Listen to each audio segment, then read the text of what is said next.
avait quelqu'un qui a dit que je peux pas jouer aux poupées, et après j'ai pleuré. Bienvenue sur Papatriarcat, le podcast qui réfléchit la parentalité au XXIe siècle en essayant de l'affranchir du modèle patriarcal. Le style d'attachement, c'est une réponse que l'enfant va développer à la façon dont un parent s'occupe de lui, en l'occurrence, réagit à ces signaux de détresse. Donc c'est vraiment quelque chose d'interactif et ça c'est très important de le comprendre parce que du coup l'enfant va développer un certain type de stratégie avec une de ses figures d'attachement, par exemple son père, et puis peut-être d'autres stratégies avec une autre figure d'attachement comme sa mère, sa grand-mère ou encore quelqu'un d'autre. Dans les modes éducatifs qu'on va avoir à l'égard du garçon et de la fille, on n'a pas du tout la même tolérance à l'expression des émotions.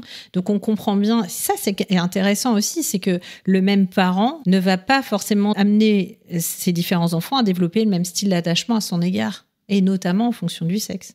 C'est d'autant plus un sujet de société que l'attachement maintenant, on le sait très bien au niveau de la recherche, c'est quelque chose qui influence la santé mentale, mais aussi la santé physique à l'échelle de la vie.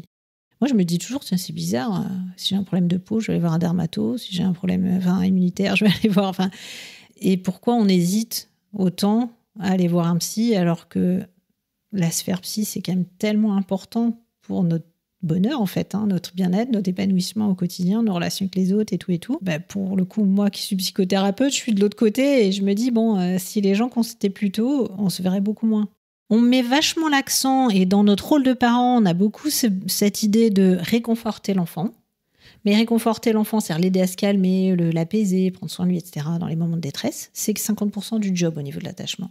L'autre moitié, c'est l'aider à aller explorer. Donc, c'est soutenir l'exploration. La métaphore qu'on utilise souvent, c'est le porte-avions. C'est-à-dire, je viens aller me poser sur le porte-avions, je fais le plein, mais je redécolle. Et donc, ça va être mettre l'accent sur, OK, on va être séparés, et je te console, et oui, c'est triste, c'est dur de se séparer quand on s'aime, et on va pas se voir pendant 2 jours, et pour moi aussi, ça va être triste et difficile. Mais on va se retrouver. Quand on commet des erreurs, on va en commettre. C'est dur, désolé. Je sais que c'est dur. En tant que parent, on n'a pas envie de commettre des erreurs, surtout si...